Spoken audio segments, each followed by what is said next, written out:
Защо е важно да бъдем внимателни в интернет за деца и родители? Здравейте, приятели! Интернет е невероятно място, където можем да правим толкова много забавни неща. Да играем игри, да гледаме видеа, да учим нови неща. Но знаете ли, че в интернет има и опасности?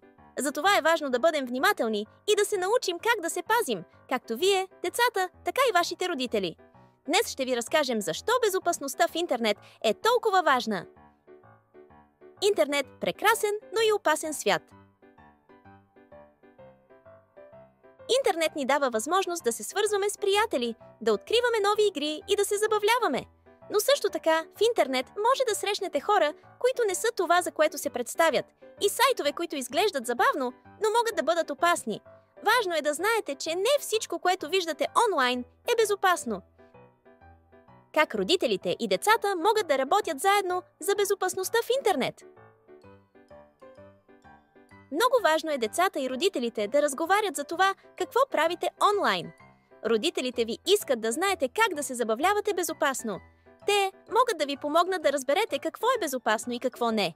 Например, ако попаднете на нещо, което ви притеснява, винаги можете да говорите с родителите си и да поискате тяхната помощ.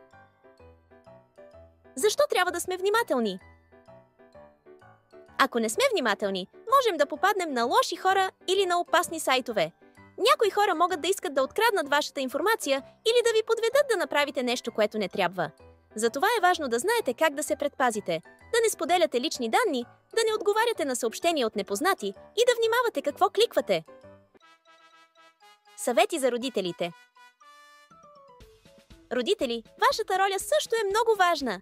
Говорете с децата си за интернет и създайте правила за използване на различни сайтове и приложения.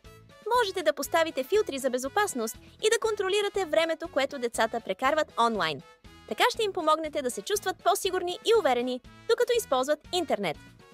Затова, приятели, запомнете, интернет е страхотно място, но трябва да бъдем внимателни и да се пазим. Винаги можете да разчитате на родителите си, ако нещо ви притеснява или не сте сигурни какво да направите. В този плейлист ще качим видеа, в които ще научите стъпка по стъпка как да се предпазите в интернет. Ще говорим за всичко. От това как да пазите личната си информация, до как да разпознавате опасни сайтове и съобщения. Не пропускайте да гледате и останалите видеа! До скоро и не забравяйте, безопасността в интернет е най-важна! Чао!